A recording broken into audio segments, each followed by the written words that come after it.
One,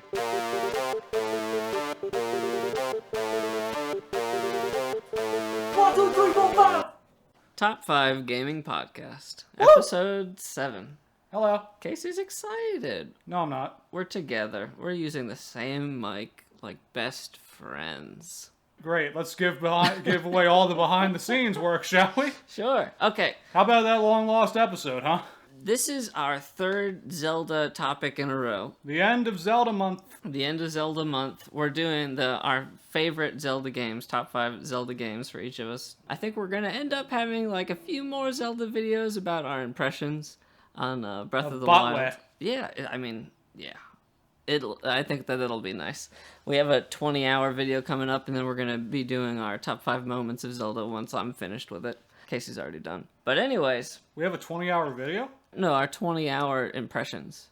Oh! I Yeah. thought you meant like our video was 20 hours long. I was like, Jesus Christ! I mean, we've had enough people complaining about the length of our videos. So, let's get started, Casey. I guess, should I be going first? Your call. Yeah, I'm gonna go first. You have more to say, and you're more interested in Zelda than me, probably. So I'm gonna let you give the final word here. Okay. So my number 5 Zelda game that we'd talked about already, and I said that it was my 5th worst game on the Wii U. Oh, I was wrong. Shit. Yeah. So my number 5 Zelda game is Wind Waker. I think it's a really good game. So for anybody that doesn't really know, well, I mean, I guess it makes sense. I only really play games that I like. So even my 5th worst game on the Wii U is a good game, you know? That's weird, because I have the opposite problem. I play games exclusively that I hate. Yeah. And it's just, I don't know why. Alright, so Wind Waker, right? Came out for the GameCube. Mm-hmm. It had a different art aesthetic, and it was like kind of it was a big deal at the time. People would complain about it, and nowadays everybody's like, that was such a good choice because the style doesn't really timelessness age. of it. Yeah. You know what's funny? I remember the E3 that they showed off Wind Waker. It was like a dead silent audience. Yeah. And someone was quoted as saying that Shigeru Miyamoto like leaned over to one of his comrades and said, "Why isn't anyone clapping when they saw that art aesthetic?" Jeez, that would be a bad position to be. But, like, okay, so Wind Waker, it's, you know, obviously it's a 3D Zelda game. It's very similar to the rest of the 3D Zelda games. I guess up until Breath of the Wild. Breath of the Wild's changed it the most as far as the formula goes. Some things that I really liked about Wind Waker is I thought that this game had more polished fighting. Yeah, that's true. Than the previous games. I don't know quite what it was about it. Enemies could counterattack. Some of them could. Yeah, there were like more complicated combos, and I guess just the responsiveness of the game felt better than the N64 games. Also, you could roll. You could like roll, side strafe roll an enemy and then strike them from behind. Oh, yeah, I forgot about that. They kind of got rid of that for later games. Yeah, sad. Another thing about this game that I thought was pretty cool is that it was very open. There was a lot of stuff to explore, a lot of hidden gems, and I didn't get them all because I wasn't all that fond of the big wide ocean thing. It kind of got a little old for me, but I don't know. It was. I thought I can appreciate that its scope. It was really big. We talked about it in a previous episode, but like that leaf item, man, that's such a good item. Being able to, like, all these Zelda games, or at least the early 3D Zelda games, like, you can't jump, so you feel so limited in your mobility, and then this just, like, opens everything up. Yeah. And it made the game feel really good. So iconic, they brought it back in Breath of the Wild, in the form of a paraglider. Yeah. And you still get that leaf to, like, yeah, blow stuff. Did you ever, like, use that? Yeah. Really? Well, I used it a little bit. I kept dying in that tutorial area. Okay. But, anyways, Wind Waker. The final battle we already talked about was super cool. I don't think that it was a difficult battle. I'm pretty sure it was not too hard to beat on your first try. Yeah. But it was kind of cinematic in a way where, you know, Zelda gets involved and it's nice to see her get some screen time and do something real cool with you.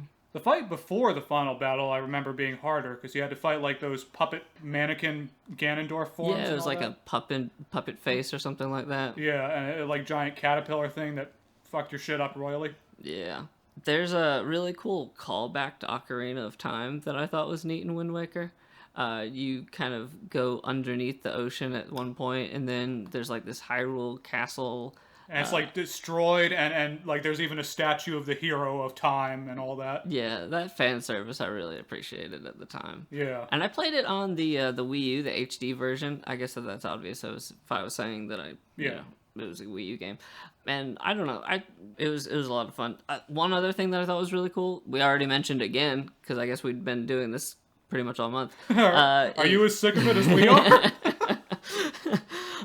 Tetra was a really cool support character. Yeah. You know, I really appreciated like the role that she filled, and then when she lost her role, it felt kind of bad.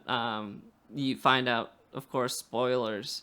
We've already spoiled some other stuff in this game, so I should have added that at the beginning. But Zelda is your sister. yeah.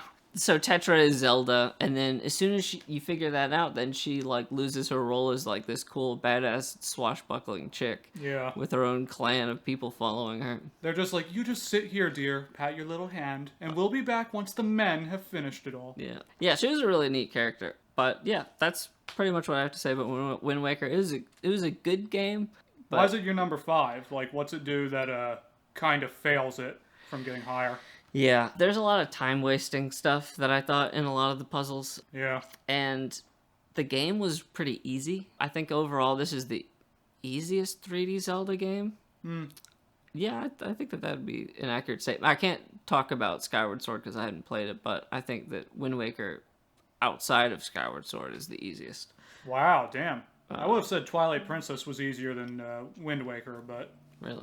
Yeah, I don't know. It's like all of the puzzles seemed like super duper simple, and most of the gimmick of the game was like... It was monotonous, Yeah. the sailing. Yeah, it was. Anyways, Casey, what's your number 5? My number 5, and I just want to preface this by saying that I have no doubt I'm going to make a lot of people very unhappy when I say this. So let me just start out by saying from the bottom of my hearts, to all of you who are mad at me, go fuck yourselves with a splintered wooden dildo.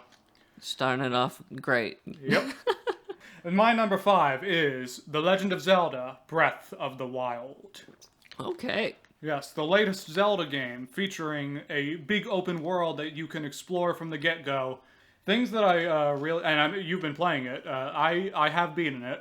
Austin is currently playing it, so I won't... Yeah, I think I'm like 40-something hours in. Yeah, and you just did the desert area. Yeah, yeah. That's been fun to watch you do. Yeah, I really enjoy the game. I'll be talking about it later. Anyway, so some of the things I like about this game, I think it's got a really impressive movement and physics engine behind it. Like, it's just fun to explore. Like, there are certain games like Skyrim where, yeah, there's a lot to explore, but getting anywhere is still kind of slow and monotonous in a way. Because it's not like you have the mobility that Link does, where, like, you have to rely on, like, a horse, for God's sakes, to glitch up a mountain if you really want to, like, traverse it well or something. But in Breath of the Wild, it's just, he can climb, he can jump, he can paraglide. It's all just very conducive to a fun exploration experience. And I'm especially impressed with the physics engine of the game, because, I mean, there's a few things that are wonky about it, but overall, it's just impressive how many things there are to interact with in Breath of the Wild. Like, you look at a game like Assassin's Creed, if you saw a boulder or a building or something, it's just kind of there. There's nothing you can do with it. But in Breath of the Wild, like, boulders, rocks, grass, trees, all sorts of environmental objects you can actually interact with. Do you have anything to comment on? No, I mean, I really, really like the game, and I'm agreeing with everything that you're saying so far. One of the things I was especially impressed with, part of the, like, I read in an interview, one of the reasons why it took so long to get this game out was because whenever they decided to change a single thing in the physics, they had to see how it affected everything else they'd already done. So, wow, I didn't even consider that. Yeah, it's really impressive when you think about that, because, like, if they decided, hey, maybe if we hit the boulder with stasis and hit it a few times, it should go a bit farther. They had to look at every single boulder in the overworld and be like, does this fuck up the current puzzle we have for it? Wow, that's really neat. Yeah, that kind of... I think it's a good testament to the polish of the game, if you will. Like, Yeah. I think it's just a very strongly polished game. There's a whole bunch of just random details like that I've been seeing on like the Zelda subreddit where Yeah. people like find these crazy interactions that you wouldn't even know existed. Did you see the suicide bridge one? No, I didn't. If you're standing on a certain bridge, if you're like looking off the bridge, standing on its side, an NPC will walk by and he'll think that you're going to try and kill yourself, so he tries to talk you down from it. Holy crap. Yeah, it's really cool. That's unbelievable. I love that kind of just little Easter eggy stuff that, like, something like Metal Gear Solid would be known for, but I don't think the Zelda series has been known for that level of detail before. No, it hasn't, and I think polish is really the best word for it because it's the minutia of little things that add up to help make the sum greater than the parts. Yeah. I also really like the paraglider. I mean, we've talked about it ad nauseum, but anything that reminds me of the Leaf is great fun, and it's just, the game is so vertical that it practically encourages you at every moment to use the paraglider to get a little farther along, like climb up a mountain, paraglide. It's just really, it's excellent exploration, and it's really nicely woven into the gameplay. I also like that, and you mentioned this before when we compared like Assassin's Creed a couple of podcasts ago, I like how the game doesn't sort of just tell you where everything is. Like, you have to put the work into finding a lot of the stuff that is worth finding in the game, You have to climb a tower, like, mark on your map where you want to go, and then figure out the best way to get there. There's no, like, by the way, there's, like, 17 collectibles you could pick up on your route to that if you just take the 526 south and go west for 9 miles kind of deal. Yeah, I like how the game doesn't give you that little, like, dotted marker on your minimap on how to get somewhere, Yeah. It doesn't give you those really specific directions that, to me, as soon as you do that to an open world game, you make it a not open world game, Like, It's more guided then. It's like a hand-holding through a theme park or something. Yeah, and like you were saying, the Zelda creators thought of, like, so many ways that you could approach a problem that, like, I don't know. It's great that you can do something that you imagine to be possible, and it usually is in that game. Yeah. Like how you can reach a certain point on the map.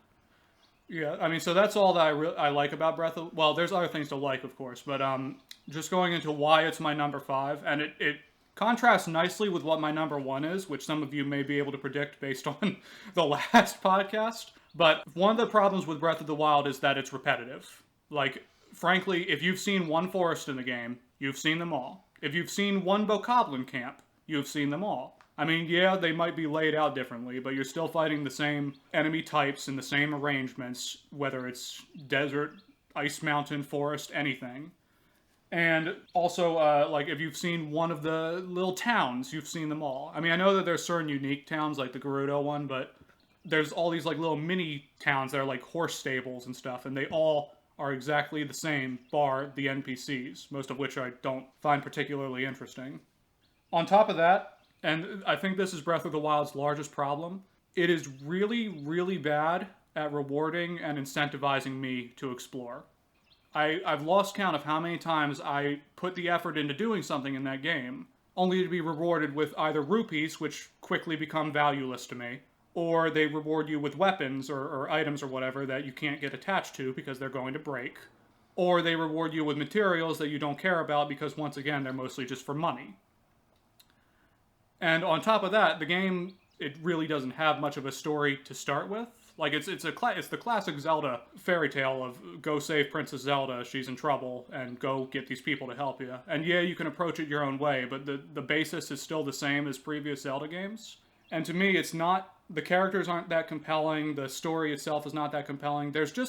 I'm so uninterested in the underpinning of the world around me that it makes it hard for me to care about it in the long run.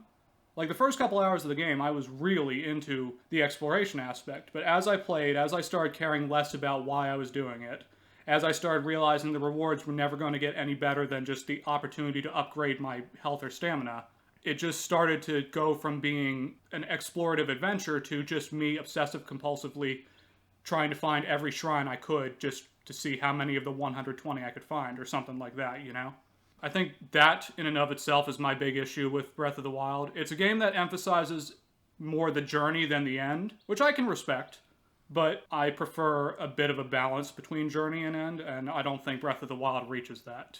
Yeah. I guess just to be clear, it's your number 5, so it did beat out a number of other Zelda, and you did like the game. I do like the game. I think it's a damn good game. I think it's. I said this before. It would be in my top 5 open world games, but it doesn't give me the same feel as some of my more favorite Zeldas, and that's what this is about. Yeah, yeah. I understand. I mean, it beat out Skyward Sword, let me tell you, because, I mean, Skyward Sword gives me a lot of things I like from Zelda games, but the overall game was far less enjoyable than Breath of the Wild. Yeah, yeah. Well, so my number 4 is Twilight Princess. Ooh. And you had me play this, Casey. I played this entire game in front of you. I watched you play it. And you have a better memory than me, so you probably even remember more about my playthrough of the game than I do. I could tell some stories. Yeah, but like a few things that I remember about the game. One thing, I think the most notable thing about Twilight Princess is that it has a different kind of aesthetic than a lot of the other Zeldas. It's definitely darker, more. Yeah, it's a more dark game, and that's, I guess, a part of the gameplay where there's like a normal light version of the world, and then like there's this negative side of, like, there's the positive and the negative, or like the light and dark kind of stuff that happens a lot of the time. And I think that the game looks good. To me, they brought like an HD version to the Wii U, and I'm like, that was a joke. Holy shit. I don't think that the game really even needed that. I don't think that really brought anything, I thought it looked good on the Wii. And I guess on the GameCube. I mean, of course it didn't run completely using the Wii's architecture, because it was built for the ground up for the GameCube, right? Yeah. So it didn't really take, I don't know, as much advantage of the Wii as it could have. But I thought that like the aesthetic made it look good. It didn't really matter that the graphics weren't all that amazing, especially in today's standards. So I played this on the Wii, and I really enjoyed using the bow and arrow with the Wiimote. Yeah, that pointer control is like the godsend for that. Yeah, especially after playing like the N64 Zeldas, where you have to be stationary and then like shoot the arrow. It was really cool to be on horseback and then use the Wiimote as I was on horseback, and it felt pretty fluid. Mm-hmm. I thought, the horseback was pretty good in that game. I remember there's like this one point where you're going horseback over this long bridge. I just remember like that iconic image, and it was pretty cool. Zant and Midna, who we talked about in, I believe, the last podcast. I'd fuck them both at the same time. The threesome there. So Zant and Midna, I think, were really fresh additions to the character palette of the Zelda games. They both had a lot of personality, where, I don't know, Zelda characters usually don't. Yeah, they usually don't, and they're not usually as rounded as they are. Like, we figured out in this previous podcast that Zant goes through some changes in the way that you perceive him, and so does Midna. Changes. Zant's not the same. Yeah. There are some other like really cool things that I liked about some of the gameplay of that game, where you had like so in Ocarina of Time you get these boots that'll weigh you down and all that, but in this game they introduce like magnets. Yeah, they reinvent a lot of the items in Twilight Princess to give them sort of a fresh coat of paint. Yeah, and I really liked how they added, like, I don't know, there was just better traversal in this game. It just felt better to, like, walk around and do stuff, because you had, like that magnet stuff. We had that spinner thing, cog, that was really cool. Yeah, there was this, Casey reminded me before we did this that I was talking about, like, a hammer that was in Twilight Princess, but it wasn't actually a hammer, it was, like, ball and chain. But it's the hammer. It's that game's answer to the hammer. Yeah, and that's a pretty neat item. Yeah, I thought it was a great game, and the story was, I think that it was a good story mostly because of Midna and Zant, but it was still the same kind of idea. Yeah. The one thing I like is that it's not, really at no point do you think about rescuing Zelda, because you think that she's dead for most of it, so that was kind of nice, but then they brought Ganondorf back, and fuck Ganondorf! Yeah, that really ruined it for Casey. Casey. Yes. What's your number 4? My number 4 is The Legend of Zelda, The Ocarina of Time. Ooh. The original 3D Zelda that introduced a paradigm that many are saying is now reintroduced by Breath of the Wild. It's weird. When I originally played it as a kid, I really didn't give a shit. Like, I think I watched my brother play it, because I was just like, this isn't Mario. I don't want to play this. This looks like bibbity balls. Really? Yeah, like as a kid, it was not. I mean, it was fine.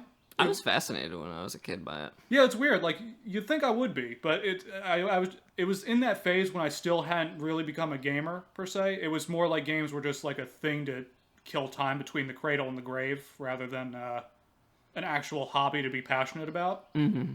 But looking back on it now, I'm just impressed overall with what Ocarina dared to do. Like it, I guess I should clarify beforehand. What is really impressive about this game is how they took advantage of a new engine, this new 3D engine, and tried to make the experience, I guess you could say, more cinematic on the whole.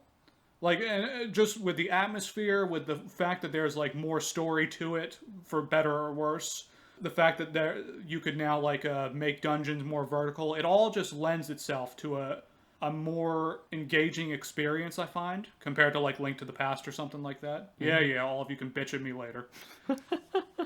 And I also impressively, I mean, going from Link to the Past to Ocarina of Time, like there are some series that when they translated from 2D to 3D, it did not go over well, like Castlevania for one. Yeah, Bomberman, didn't the 3D Bomberman not get received well? I don't think it got received well. I liked it, but I think people preferred the 2D version of it. I don't know. Yeah. And people don't like the Sonics. That's the true. 3D Sonics. That's very true, yeah. Fuck them. But, hey, do you think I've insulted the audience enough yet? Of course. Of course. But anyway, Ocarina of Time, I think it's really impressive how they were able to translate a lot of the 2D staples of Zelda into 3D and do it so well. Like, it's got the dungeons, the bosses, the keys, the discovery of items. There's a sort of openness to it.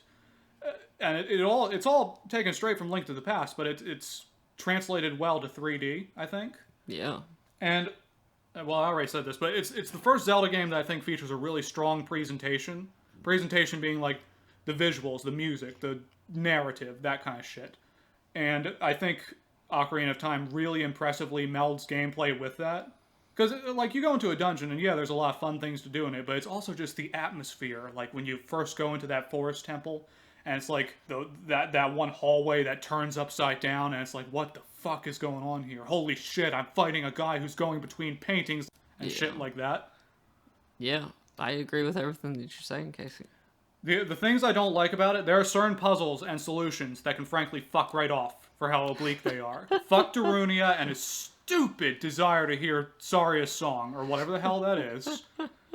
And fuck the water temple, not because of its design, but because you have to push your fucking face to the wall to get that stupid song to work on those stupid plaques. Yeah, I think that might have been like... There's a little bit of game glitchiness with that. Even with some of the other songs that are supposed to happen, like... this, what is it, the Song of Time that gets rid of those blocks or whatever? Oh, yeah. Sometimes it didn't work for me unless I was in, like, a certain proximity, you know, like, where I thought I would be close enough, but I wasn't. Yeah. Because when I'm doing the water temple, like, for the 5th time ever, and I'm like, why? I thought this is what I was supposed to do. Why is the song not making the water level rise? I guess I'm not supposed to do that. And then I spend half an hour looking, trying to figure out what the fuck I'm doing. I think that's a bit of an error. Yeah, I think most of people's complaints about the water temple would just be the putting the boots on and off and on and off and on and off to go down into the water. Because, like, with the controls of this game, you can't...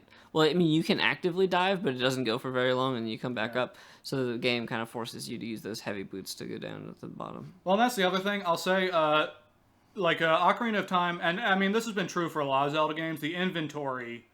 and the controls can be janky at times. Like, certain things have not aged well. Try fighting the final form of Ganon and tell me that the camera is not actively working against you. And like you said, you were fascinated by it as a kid, but for me, a lot of its story and characters and stuff, even as a kid, I was just like, I really don't give a shit.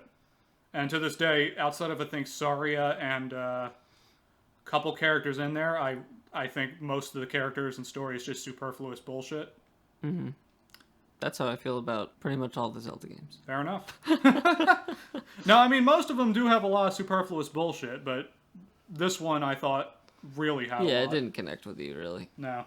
Number 3 for me is Majora's Mask. Ooh. And I played this kind of late in the game. You'd think that if I played Ocarina of Time when I was a kid and had an N64, that I would like the logical progression is to play Majora's Mask then. Yeah, you've kind of gone backward for a lot of them. You played Twilight Princess, and then Wind Waker, and then Majora's Mask. Yeah. I mean, yeah, it's kind of backwards there, but my Majora's Mask experience was on the 3DS whenever they had that remake that everybody was asking for like ever, and then it came out.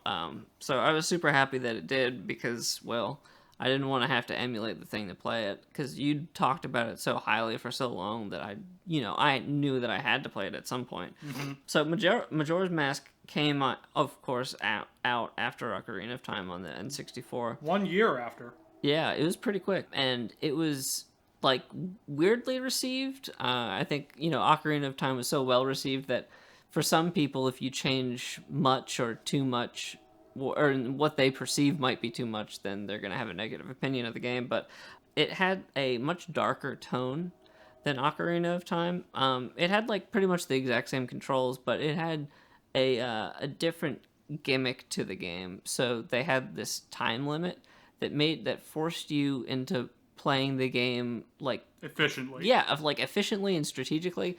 There were some things that like you have to play the song to go back in time to the first day. You have like 3 days to complete the game. And like some things that you do carry over into after you reset the timer or whatever. Yeah, any important items such as new masks or weapons or shit like that is carried over. Yeah, so it's interesting. It was really like a goal-based gameplay, and you had to try and really, manage your time and be as efficient as you could. Try and get as many of the side quests done as you can, and then there were like certain things that happened at certain points of the day for like a whole bunch of these side quests. So that was like a neat difference from Ocarina of Time. One of the other major gimmicks that the game had was a lot of the items were masks, like we already mentioned, and the masks gave you like different abilities, or sometimes people would treat you different if you got them. And then like there were a few masks that actually changed your entire like being, like your form. I feel in a more zen state when wearing the Pepsi mask. Yeah, and that changed like your mobility or whatever. So like there's this Deco mask that if you can go into like these flower things and then pop up out of the air and like kind of float over somewhere. So there were a cool number of puzzles that is like, the leaf light, and then the Goron mask lets you roll around and go pretty fast. I really like there's a mask that looked like Pikachu, but I think it was like a bunny mask. I always thought it was just Pikachu. Yeah, oh fuck. Well, there's also the Keaton mask, which has like those pointy Pikachu ears, I think. Oh, okay. I might be getting two things Pikachu confused. mask. Oh yeah, the bunny ears and the Pikachu mask. That's right. So the bunny ears let you run faster all the time. So I pretty much love those. I had that sucker on all the time because you could use your sword and everything and like normal controls, but you're just faster. So I appreciated that. I always like the bomb mask. Like, Yeah. just this idea of, like, let's wear this yourself. thing that'll rip my face off with an explosion. Yeah, I used it a few times when I ran out of bombs. Yeah, Just all you gotta do is sacrifice block. myself. Oh, really? I didn't even know that you could do that. Yeah, if you block and detonate it, you don't get hurt. What? Jeez. Okay. Physics, huh? So long as I have this shield up in front of my face, the mask explosion will not hurt me. Gosh. I thought that the game was pretty difficult as far as Zelda games go. Yeah, especially with the time limit. Yeah, and I appreciated that. It didn't seem like the game was trying to handhold me. And there were lots of like hidden gems in the game that I appreciated. Like I already mentioned some of those subquests, but like there were kind of some interesting subquests. Like in that main city, there was like this place that you couldn't get into unless you had a certain mask. The milk mask. Yeah, you'd get into the place, and then there's like this. Like, you'd have to perform songs or whatever. I love the quirkiness of that. Like, you had to Yeah. be each of the links and perform, like, a part of a song. Yeah, and then there was another mask that you needed after that. And it was like a series, like a long side quest, and I thought that was kind of neat. Because, there was like the mask one in Ocarina of Time that, like, had multiple parts to it. But Yeah. this one just seemed a little bit cooler. It was a bit more in-depth, this one. It's also more related to the actual concept of the game. Yeah, I don't know. And like in that one of those last podcasts, I really like the Stone Tower dungeon, like where the whole thing flips and like changes the orientation of the thing. I don't know. I thought that was really neat. So it really made you think on your feet sometimes. But Yeah. yeah, I thought Majora's Mask was a really great game. Yeah, it's a fun one. Casey. My number 3 is The Legend of Zelda: The Wind Waker. Wasn't this on your top 5? I don't know. Yeah. What did you think about this game, Casey? I like it. I think it's one of the bolder Zelda games out there. Like, a lot of people look to Breath of the Wild and Majora's Mask as like the ones that really kind of change things up, but Yeah, like, this one had a lot of rocks, right? Like boulders.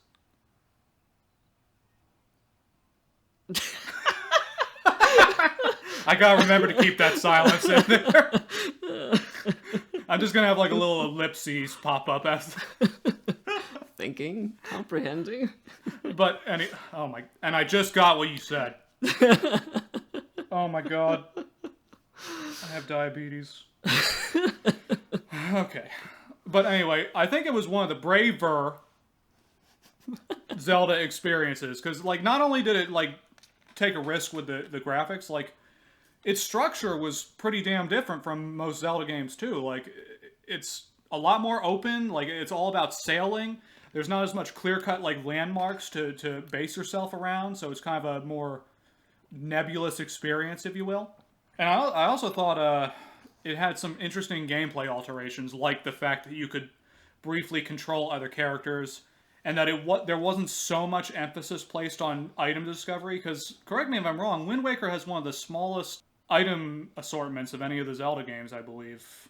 Yeah, I can't remember off the top of my head. One thing that I wanted to ask you about it, there were some differences between Wind Waker on the Wii U and Wind Waker on the GameCube. Oh, yeah, and I played the GameCube version for the record. Yeah, they added like some social media stuff, which I thought was stupid. The message in the bottle. They added, I think they made, there was like this option, yeah, you could get like this thing that made your boat a little bit faster, because I guess there's so much empty space that they wanted to try and fill it in. Did they have that like boat thing where you could go into, I don't know, I think you conducted something, and then it like sent you up into like the whirlwind and put you somewhere else? Did they have that in the they had GameCube? that in the GameCube. Sorry, random aside. Well, and the other thing they changed was that they took out some of the Triforce piece like hunting in the later portion. Oh yeah, I didn't like that part. No, well, and it was like, I think it's like 50% longer in the GameCube version, so have fun with that. Oh god. Yeah, I mean, that's one of the things I don't like about Wind Waker. You've already said most of what I think was good about the game. One thing, and I'll admit that Ocarina of Time is better than it in a lot of ways. There was something about this game's presentation that really stuck with me, because, like, yeah, each Zelda game is a sequel and there's a supposed Zelda timeline. Yeah, I think that's all bullshit. It totally is. But it's weird, like, this game flat out acknowledges a previous Zelda game, and not like Majora's Mask where it is a direct sequel, but like, because you go to Hyrule, and there's like a statue of older Link, the hero of time and all that, but it's like totally fucked over. And at the start of the game, they even like give you a narration saying that like Ganondorf came back and fucked the world over, and Link wasn't there to save it, and that's why the world became a watery grave.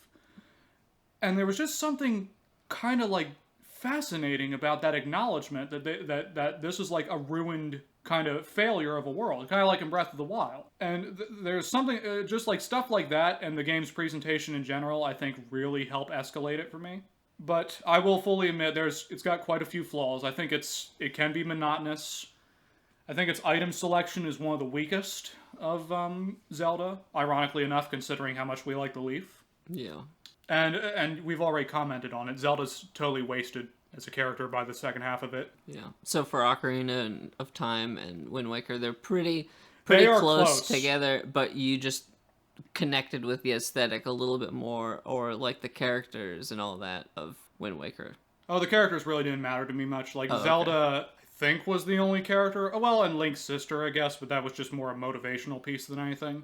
It's like, yeah, I will say, I should clarify, my top two Zelda games are like comparing Kilimanjaro to a fucking hill nearby for how much I like them versus like these other ones. Yeah. And Wind Waker and Ocarina of Time are very, very close, as is Breath of the Wild. Like, they're all kind of in the same zone for me. Yeah.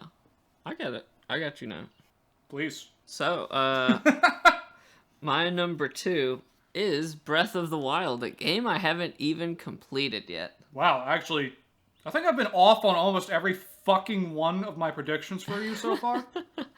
So Breath of the Wild could turn into my number one, depending on how the rest of my gameplay goes. Like I said, I'm about 40 hours in. I don't want to talk too much about this game because we're going to talk a little bit about it in a later podcast, top 5 moments probably. Okay.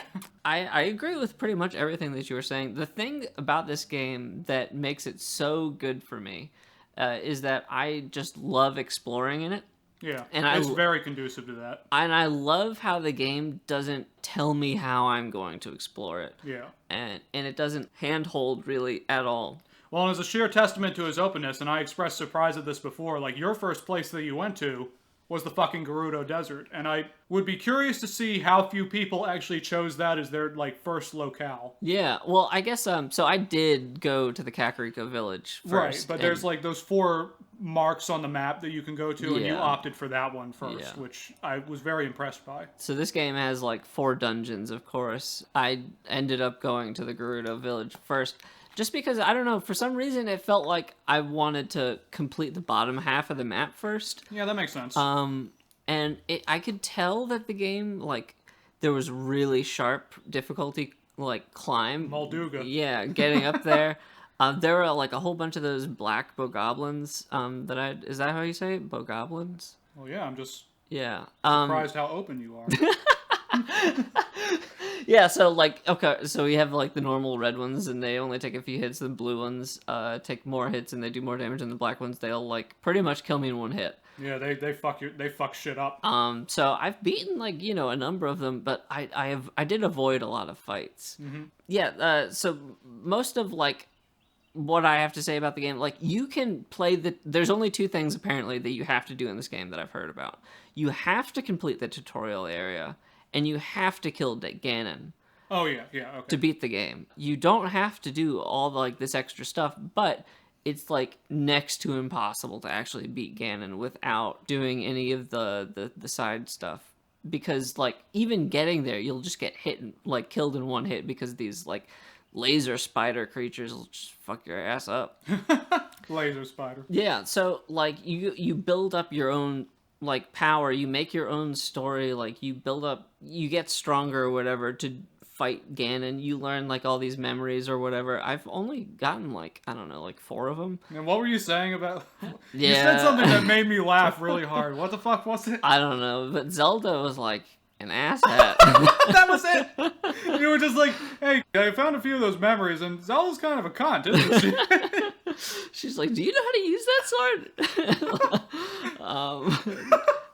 I don't know. Like, of course, the game barely gives you a tutorial. I mean, like, it just kind of throws you in. You figure out what you can figure out. It's a very strong tutorial, I have to say. I know when I finish this game, there are going to be a whole bunch of interactions that I'm just, like, not going to even know about. That I won't even try, that I'm sure would be pretty cool and useful. Yeah. Yeah, I don't know. There's a few things that I think that the game could do better, of course. Like, I do think that the weapons do degrade too quickly. There are some problems with the Wii U's architecture in playing this game or whatever. Like, you get some lag whenever you go into cities. Like, Kakariko Village is probably one of the more prominent ones. It hasn't been terrible for me, but I do notice it. One other thing that I thought that I forgot to mention about the exploration of this game is, so there have been a lot of open world games in the past few years. It's kind of been a gimmick. And, like, Ubisoft is known to make a whole bunch of them or whatever. And one of the things that's been really prominent in game design for open world games is that you have, like, these towers that you go to. And then they'll unlock parts of the map for you, and they'll give you, like, little areas that you can go and find, like, you know, side quest stuff or collectibles or what have you. The way that Breath of the Wild does this, I think every game, open world game, should do it this way, where it just unlocks the topography. And after you, like, find a shrine or whatever, it's on your map from there. But it makes it so that you still explore. Like you were saying, if you see something, you can get to that place. So you could, like, mark it on the map if you want to, and then figure out a way to get there. And every single time I play this game, I'm making my own goals, and I'm, like, pacing myself the way that I want to be paced. Like, so often in like these open world games, there'll be like a story. Like The Witcher's story is absolutely amazing. It was my game of the year in 2016. But one thing that I thought was unfortunate in its design is that it had like this imperative story where you were trying to find this girl, and it was like the most important thing to you. But then you'd get all these side quests that would be like, yeah, Hey, can you mow my lawn? yeah, I need some shoes. Can you go buy me some shoes or something like that? And then Oh, you're you go like, buy- I really have to find this girl. She might be dead, you know? But yeah, I could use a few extra coins. Let me go get these shoes for you. You know, like, that kind of dichotomy, I think, really breaks the immersion of the games. But for Zelda, it's like everything's at my own pace. And the reason that I'm doing all this side quest stuff is like, I'm this Link that doesn't remember shit. And there's clearly some stuff that I can't get by. I'm too weak to go save Zelda. I know I have to save her. But I'm preparing myself for that time so that I can be effective in the moment. You know? I don't know. It's just really compelling to me. I just like I totally agree. I get where you're coming from. I just find it funny you like say I'm preparing for this moment, and I think to some of the stuff I've seen you do, it's like yep, striking that deer with a fire sword was definitely for the moment. I needed meat. Seared meat. Yeah, that was cool. That was cool. You know, like, just, I mean, that seems like somewhat of an obvious choice in the video game. Like, that's not like a really good indicator of the level of detail that Breath of the Wild goes into, but it is cool that, you know, It's you the can do most polished Zelda game. Yeah. Like, I think hands down, no one could disagree with that. that. Yeah, I think so too. But that's enough of Breath of the Wild, because I'm sure we're going to talk about it in the future. In the future. KC, What? number 2. In the future? Now. Oh. Okay. My number 2 is The Legend of Zelda, Majora's Mask. Whoa, okay. You switched the order on me. I did? I thought that this was going to be number 1 for some reason. Oh, God, no. No, no, sir. So, yeah, I mean, you've already mentioned a lot of the things I like about it. It's one of, honestly, I think it's darker than Twilight Princess. It's the darkest Zelda game. There's so much, like, things that happen in it. Like, at the start, when the Skull Kid, like, gets rid of your horse, and he implies that he, like, killed it. And there's, like, I mean, yeah, you find it later, but at the time, I was like, oh my God, my horse is dead. Epona. Emona.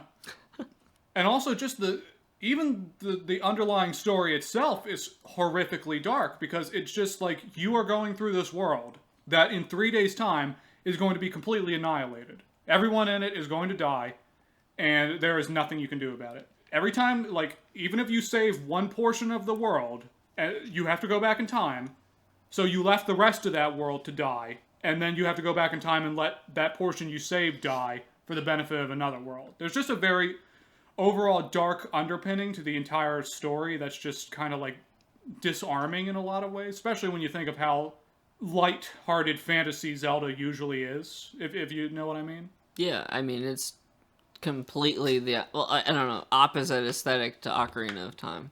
Yeah. I mean, Ocarina of Time did have, like, some dark moments, you know, like when Zelda's being brought out of that castle. It had some dark moments, yeah, but, like... Nowhere near as dark as Majora's Mask. No, 'cause not everybody's gonna fucking die because the moon's coming down to crash. Yeah. You know? Well, and, like, another level of that, like, impressive polish, like, you see characters, like, accept their fate by the later half of the third day in that game. Because you'll, like, walk up to people and they'll either be like, I'm not running from here, or they advise you to run away. The most striking moment in that game for me is when, like, you remember those farm girls? The ones that you help at the ranch? Yeah, I do remember those. If you complete all their quests and then come back to them in the later half of the final day, you'll see the older sister mumbling to herself how she's going to feed her little sister some milk to put her to sleep so that she doesn't, like, she's not awake to feel her death from the moon falling. Wow. And it's just like, that is, like, bizarrely dark. Yeah, I don't think Nintendo would do that today. I don't think that they'd make this game. No, I don't either. Here's the thing, like, part of the, and I know I've gone on about this for too long already, but Majora's Mask is the game that pushed me from just casual gaming to being a gamer, playing games as a hobby. Because it was the first time where I ever, like, felt invested in a world and its people. Like, there's like all this stuff going on at the same time. This is like a slightly living world where everyone has their own schedule and you have to try and figure it out. And everyone is going to die.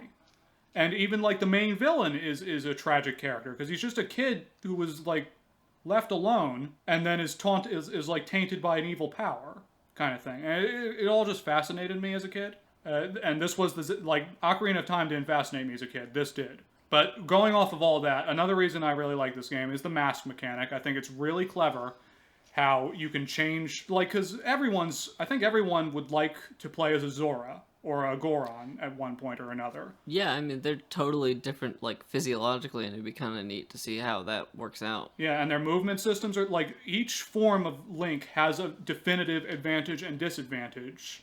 That's really cool. One little polish I like is how dogs react based on which Link you are. Do you remember that? No, I don't. If you're Deku Link, dogs will bully you. If you're normal Link, dogs will ignore you. If you're Goron Link, dogs will run away from you in terror. If you're Zora Link, dogs will follow you obediently. Whoa. Yeah. That's kind of details, man. Yeah. That's cool. The final thing that I really like about Majora's Mask is that I think its time travel mechanic is exceptional. Like I'm a fan of the original Pikmin and games that put a time limit on you because it puts this little exhilarating, stressful feeling onto you that makes you like, I have to do this as efficiently as possible. I have to make sure I get here in this certain time. I gotta do these other things along the way, and I don't have enough time to screw this up, and I'm gonna have to restart the day and start from that time period to do this entire dungeon and get this done and all that. It's like, there's so many puzzles, especially in Zelda games, that really don't have much of a stake to them. Like, yay, it took me 10 minutes to do this hard-ass puzzle, but that's just 10 minutes of my life gone.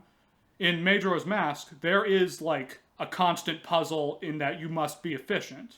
Mm-hmm. And that's fascinating to me. I really like that. I can think of another time where the Zelda series does this same kind of thing, but it doesn't work out as well. What's that? Phantom Hourglass, that reoccurring, like, main the fucking temple tower thing? Yeah. Fuck that thing. So it's like the same kind of idea where you keep doing like this same sort of thing, I guess. Well, okay, so in Majora's Mask, you don't have to do the same thing. There are a whole bunch of different goals for you to do. Right. But in Majora's Mask, I mean, in Phantom Hourglass, you have to keep doing like this tower thing in a certain amount of time. And then the amount of time that you complete it in makes something happen. So you want to have as much time as you can have, right? Isn't there something about that? I can't even remember. You need to get to the next floor of the tower within a time period to unlock the next part of the game. Yeah, I think that's right. Hey, we didn't cut.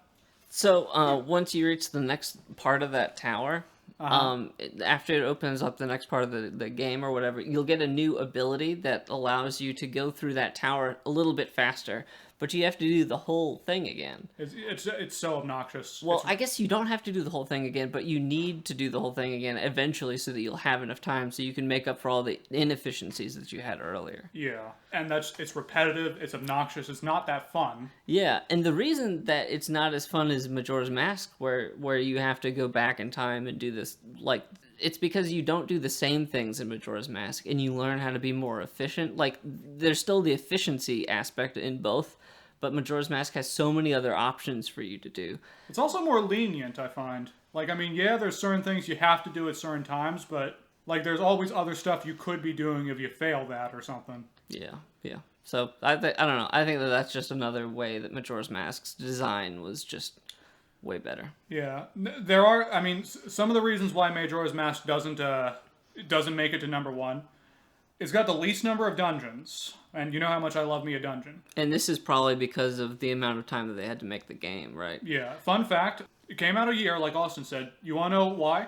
Why? Because the lead designer said to, like, Miyamoto, I want to make another Zelda game. And Miyamoto was like, I'll tell you what, if you can make it in less than a year, you got it. Go for it. Wow, that's a lot of pressure. Yeah, and you'll notice that's why a lot of the assets in Majora's Mask are directly ripped from Ocarina of Time, because they were just like, fuck it. Now little Milan, or whatever her name was, is also Big Milan's sister, kind of deal. Huh. Wow. I didn't know that, like, they kept so many people, I guess. Yeah. Like I think almost every NPC in Majora's Mask that's a human at least is straight up ripped from Ocarina of Time and just given a new character. Yeah, I do remember that there were a lot of similar enemies. That was one thing that I noticed. And like all of the icons in your HUD and stuff like that, they still had like they added like the moon time thing or whatever. Yeah. But Can I just say, wouldn't it be interesting if there was a West world that like did the Ocarina of Time to Majora's Mask thing? It's like, okay, you were like this little farm girl. Now you're this older farm girl. yeah, so for anybody that doesn't know what Westworld is, They'll figure it out. yeah, this HBO show where you have these robots and it's like a theme park where these robots have like this day-to-day activities. And it's really fun. Yeah, it's yeah. all good. It's a good show. Anyway, yeah, but that would be hilarious if it was actually the same person and they woke up in Termina or whatever it's called. Oh god. And it's like, oh, there's an Octorok. It's a good thing I can't hurt anything.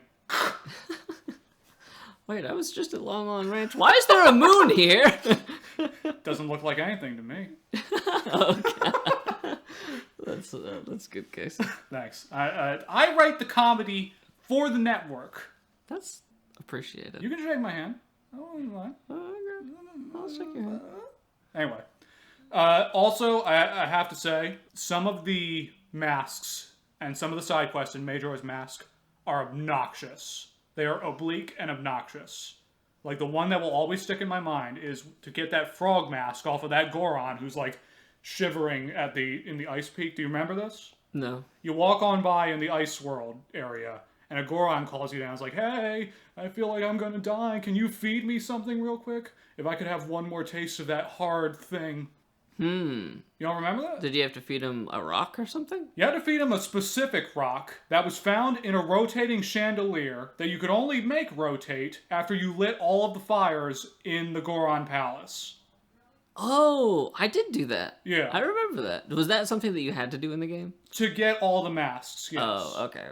So that was an optional mask. It was, but like for someone who was trying to get all the masks, it's just like, what the fuck kind of solution is this to a puzzle? Yeah, that's some crazy game logic. I do remember that chandelier in the middle and getting up to it or whatever. Wasn't that like obnoxious? It's just like such bullshit. But yeah, I mean, that's number 2, Majora's Mask. There you go. Nice. I guess that leaves me to my number 1, huh? Your number 1. Oh, wait. Okay. It's probably pretty obvious. Ocarina of Time. Wow, surprise. Holy shit. Really? Okay. Yeah. Yeah, well, Ocarina of Time, I just really couldn't justify giving it to anything else at this point, especially because I haven't beat Breath of the Wild. Ocarina of Time is a placeholder, so... well, I don't know. It all depends on how Breath of the Wild holds up after another 60 hours plus of the rest of the game, probably. You know, that's almost fitting, because, I mean, these are the 2 games that are considered to be the paradigm shifters of the franchise, and now they're going head-to-head in your mind. Yeah, so it's so hard for me to even objectively look, and you can't really objectively look, of course, but trying to be as objective as I can as a human. About it. Yeah, like, there's just so much nostalgia associated with me and Ocarina of Time that I can't, like, everything just feels right to me whenever I play that game. I've played it 3 times that I know of, and I've beaten it only once. Like, when I was a kid, I couldn't beat it. I didn't have the strategy guide. So everything was just, like, exciting for me if I could even figure out the answer to a puzzle, you know? Because I wasn't very experienced in video games. Like, I had a Super Nintendo when I was really young, and I played some Super Nintendo games, but not too many, and I never really beat any games. Right. And then, like, the first games that I got really, really into were Ocarina of Time and 007 GoldenEye. Those are my big 2 when I was a kid. I was about to piss off more people. But yeah, so of course nostalgia is probably the biggest factor for this, but I think that the game has really amazing music. It's all really simple stuff, and we've mentioned this before, that it's all like in this certain pentatonic scale that you can play with this ocarina item that you get in the game. The return of the mind blower.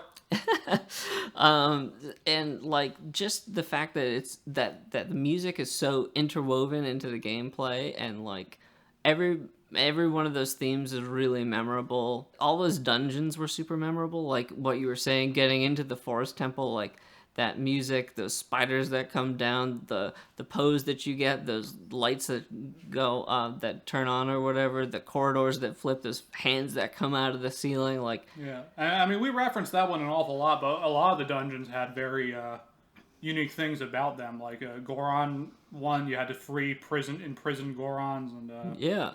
That fire temple, like you were talking about translating a lot of these 2D concepts into 3D for the first time, and how they did an amazing job with it. Like that water temple, so the time that I most recently played the game was on the 3DS, and it was also the first time that I ever beat the game. But the 3DS version is, in my opinion, the superior version. Oh yeah. If only because of the water temple. That you, on the bottom screen, can instantly switch on and off of those boots that make you heavy, that help you go down into the water or whatever, that you need to put on and off a whole bunch in that temple.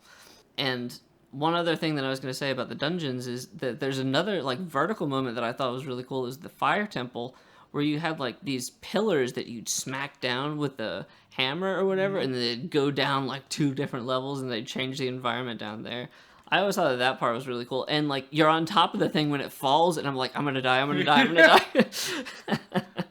I don't know. There's just so many cool mechanics. Like, they have that time mechanic that you have young Link and you have older Link. They feel a little bit different. You get, like, better equipment when you're older Link, and some of the items, like, you have the slingshot when you're a kid, you get the bow and arrow when you're an adult. They have, like, similar functions. That's the only time I liked the slingshot, because it made fucking sense back then. Yeah. There's a whole bunch of different environments and aesthetics that you mentioned, in that they sort of, like, set up the rest of the 3D games. Yeah. And you get Epona. Is this the first game with Epona? Yes. That is... I should have put Epona in my favorite characters. Because, like, you... Oh, I thought you did. Oh, shit. Yeah, or if I didn't, then I should have. Don't worry, I'll edit it. I'll just, like, for your number 5 or whatever. Epona. That'll be it. My favorite character is from Wind Waker. It's Epona. Because, like, the way that they set that whole thing up, you go to Lon Lon Ranch or whatever, and then you start riding your horse, and then you can't take the horse with you. You make, like, a bed or whatever, and then you figure a way to jump, like, the wall, and then you're out into a Hyrule Field. I don't know. And then, like, Oh, you could? Yeah, you jump the whole... Like, they're not letting you get out of Lon Lon Ranch, and then you have to jump the whole fucking fence to jump out into Hyrule Field. Holy shit. I didn't know you could do that. I thought that was the only way you get Epona. I never got Epona. Like, I mean, I would ride her in the farm, but that was it. Really? Yeah. Oh my god, dude. That was, like, the coolest shit, man. Oh, man, I hoofed it. The entire goddamn game. I just hoofed it everywhere. I wonder if it would have been better for you. Because then, like, you can call Epona, like, whenever you're in Hyrule Field, and it'll help you. And you can have her in some other places, I think. But it was just a neat character moment that, like, that you didn't have to have dialogue or cutscenes or whatever. I mean, there was a cutscene when you did jump the fence. I bet that was cool. Yeah, that was really cool. And then now Epona's, like, pretty much in every other Zelda, 3D Zelda. Is it in Skyward Sword? No. I mean, you don't have it in Wind Waker either, but... You instead of Epona, you get a Yago. Great. And, I don't know. It's just probably one of my favorite games of all time. And it'll be hard for Breath of the Wild to continue the momentum that it has to maybe beat out Ocarina of Time for me in the future. But I did want to mention a few things. I have played, like, none on my list are 2D Zelda games. I haven't enjoyed the 2D Zelda games, and I haven't played, all that many of them. So we already mentioned Phantom Hourglass. I played that one almost in its entirety. I didn't, like, beat the last time. Yeah. I thought it was okay. There were some cool moments in it, and Spirit Tracks I didn't like really hardly at all. That one sucked. I tried to play A Link to the Past pretty recently. That one sucked. Because everybody talks about how good it is, and it's something about, like, that 2D combat where it just doesn't... I don't like it, and it didn't seem... You're being way more diplomatic about this than I was. Because once you were done with this, I was going to be like, and just to clarify, none of my favorites are 2D because they all suck. Yeah, I don't think that they suck. I'm sure I'd feel different about it if I played it during its time or whatever, and I didn't have these certain expectations of how games should feel or whatever. It's just the game didn't feel good, and I don't know. I didn't have like when you go into like you have these screens, and then you go into another 2D screen, and then the same shit happens that always happens in that 2D screen, and I get sick and tired of having to fight the exact same enemies every single time I go left one screen or something. You know, like that kind of stuff just got old for me. And then when I was very, very young, I played the original Legend of Zelda. Fuck that game. Which was way, way, way, way, way too hard for me when I was a kid. It was just neat just to see how far I could get and what would happen, but it would end kind of quickly. I like how you say way too hard. No, it's just way too bullshit. Maybe. I'd have to go back and play it now for me to even... Well, I was going to ask, like, do you have we forgot to mention any honorable mentions or, like, most hated? Most hated? I don't even know. Spirit Tracks? Probably be Spirit Tracks. I just didn't have fun at all with playing that game. I didn't like the little train thing. It was... And I didn't really like that stylus stuff where you control it with a stylus. You know, I did play one of the Oracle games. Right. I have not played those. I want to. I don't even remember which one, and I don't remember anything about it. Other than I know that I did play one of them. Well, there's only two, so you're bound to get you got a 50% chance of knowing which one you played. Yeah, obviously I was pretty young, and it didn't make much of an impression on me. Yeah, and just to clarify, I'm mostly kidding. Like, I think Link to the Past is an alright game. It's not. I don't understand the fervor for it, and even as a kid, I didn't particularly like it, or love it, I should say. None of the 2D Zeldas are on my list because I do hate most of them, and my number one most hated Zelda game is the original Legend of Zelda. As a kid, I thought it was bad. As an adult, I see how bad it really is. I appreciate its legacy and its time period and how it cultivated a sense of adventure because, you know, it was so, like, aimless and all that, but... I'm sorry, any game where you have to rely on a map outside of the game, like you have to go grab the map that came packaged with a book, can just go fuck right off. Like, that's bullshit. Yeah. Oh, I do want to mention that I will be playing A Link Between Worlds, and I'm interested to see how that feels, and if it's the same, if I have the same kind of problems with A Link to the Past, because I know that it's the same kind of environment that you're in, but like later, and then you have that sort of like 2D, 3D gimmick thing where you can kind of become paper or something like that. Something like that. Something like that. But yeah, I've heard good things about that from a few of my friends. I know you didn't like it all that much. No, I think it's good. It was, it and Skyward Sword were both runners-up for number 5. Oh, okay. Well, that's fair. Yeah, the only thing, and I mean, it's the same thing with Link to the Past. Like, the problem with Link Between Worlds for me is that it just gets a little too monotonous. I don't know why. There's something about, like, 3D Zelda games where, like, the 3D aspect somehow helps me get hooked better. Yeah. Yeah, that's how I don't know. I think that same thing. I think most of the games that I've liked the most have all been 3D games. I think, like, the 3D ones are an experience. The 2D ones are a game. Yeah. Like, it very definitively feels like a game rather than, like, a... Yeah, I feel like it's easy. Yeah, it's probably easier to get immersed into a world when it's a 3D world because, you know, obviously we live in a 3D world, you know? So, I don't know, like that spatial sort of awareness thing. Map reading. Yeah. No one's ever going to get that. That's okay. Yeah, 3D worlds. I like them. Yeah. Casey, what's your number one? My number one is The Legend of Zelda Twilight Princess. What a shock. Shocker. Rather than just go on and on about this, I just want to, like...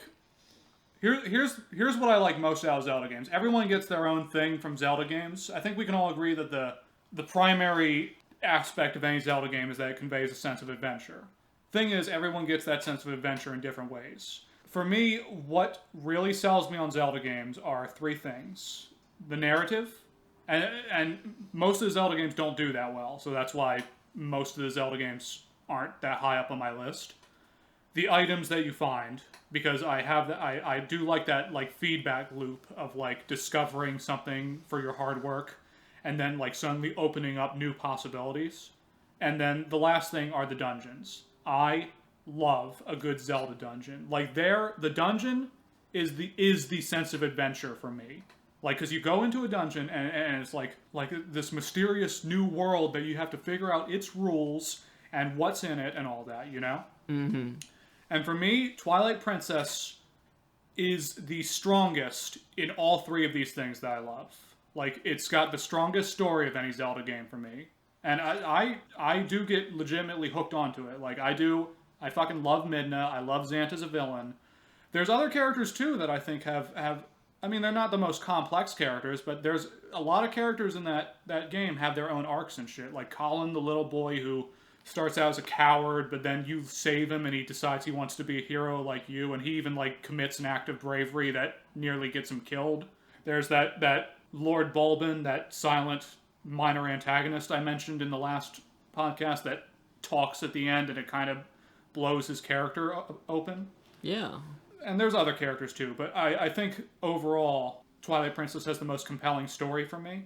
Like, I legit cared about what I was doing. And part of that's probably because I didn't have to save Zelda, who I didn't give a fuck about. I just had to stop this badass villain with the help of this badass side character who also wanted to stop him. So I was like, all right, let's do this. I also really love how the game, not only does it have a lot of cool new items, like the spinner and the Dominion Rod and the ball and chain and all that, I love how it reinvents so many of the classic Zelda items. Like, we've mentioned the iron boots and their multiple uses. But there's also the fact that you can now put bombs on arrows to launch bombs at things, which, like, Breath of the Wild does now, but back, like, Twilight Princess was the one that started that idea. There's the fact that you can now drop, there are, like, certain bombs that you can now use underwater, which was, like, mind-blowing at the time. The boomerang. The Gale Boomerang, and the double claw shot. Like, so many of the old items got, like, a breath, or an injection of life in... Go to hell. A breath of what you said? A breath of wilderness into them. But no, they were all just... They all felt fresh, and it's weird, because, like, a lot of people can complain it's the same items, but it felt like that was the way to do it. Like, if you're going to get sick of these items, you don't have to get rid of them. Just think of new ways to make use of them. And that's what I liked about that. Yeah, we mentioned that before with the Mirror Shield, which obviously is in Twilight Princess. It was in some other games too, but that's like a brilliant use of like something that you already have, just adding another function to it. You don't have to add it to another button or whatever. You don't have to go into your items and like select it or whatever. It's just, I don't know, a great new addition to your skill set. Yeah, absolutely. And then there are the dungeons. I think Twilight Princess has the best dungeons in the Zelda franchise. Like, I love almost every single one of them. I love how they all have unique little... Some of them have narrative gimmicks. Some of them have gameplay gimmicks, like the iron boots with the magnetic railing, or going through that Yeti mansion with its quirky little side story, going through the Temple of Time and having to navigate like statue people to get them to the bottom, like all that kind of stuff. Every dungeon is fresh. It's unique. It's challenging in its own way, puzzle-wise anyway. Mm-hmm. And it's invigorating to me. Like, when I entered that water dungeon for the first time in that game with those, like, rotating stairs, I was like, this is amazing. This is so huge and, like, such a weird concept behind it. I mean, it's not really weird, but it was, like, mind-blowing back in the day. Yeah, and the water flow affected, like, this one wheel that would spin and open up new areas. And there are complaints about Twilight Princess that I fully get. Like, if you do value the open world of a Zelda game, which is why a lot of people love Breath of the Wild, because it does have a very live open world with a lot of things in it, then Twilight Princess's overworld is not going to do shit for you. It's mostly empty. I mean, it's large, and it did convey a sense of scale back in the day, but it's large and mostly featureless, save for if you want to collect bugs for a freaky little Lolita, or, well, actually, that was, like, one of the only side quests you could do, unless you just wanted to find, like, heart pieces. Oh, wow. Yeah. Or you could hunt Pose, I think, too, but... Like, but if you're looking for, like, a more breathable open world, Twilight Princess is not going to give that to you. And it's got a pretty lengthy opening sequence that commits the design sin of introducing gimmicks that will never be used. Like, you learn that you can call eagles, but the only time you ever use it is, like, 2 times after that, and then you're done. And there's a lot of gimmicks in that first tutorial section that are just gone after one use. And so, and if people don't like the open world and the intro, then I can't blame you. Some people don't like the dark world either, because it's just become a wolf hunt down these things and then make the world turn light again. I liked it. I thought it was a cool little thing. It was short enough that it didn't, like, get in the way or be repetitive. like, and that's the thing. Like, Breath of the Wild is my number 5, and Twilight Princess is my number 1 because of what I look for in a Zelda game. Breath of the Wild, if you're looking for that kind of open world thing where it's more about the overworld than it is the specific dungeons or shit, then Breath of the Wild is going to be right up your alley. But for me, Zelda games have always been about the dungeons, the items, and in some cases the narrative. And Twilight Princess is the game that delivers all of those in spades for me. Yeah, that's an excellent explanation, Casey. Thank you. Thank you, Father. Well, I think we're good. I think that was a nice length. Okay. Yeah. Well, thank you for listening to the 7th episode of the Top 5 Gaming Podcast. Please share your thoughts with us down below in the comments section. See if you want if you want us to talk about some top 5s, do a certain list that you think is intriguing, we'll do that. And stay tuned next time for the 5th when we do our top 5 game design decisions that we support. Toodles. 1, 2, 3, 4, 5!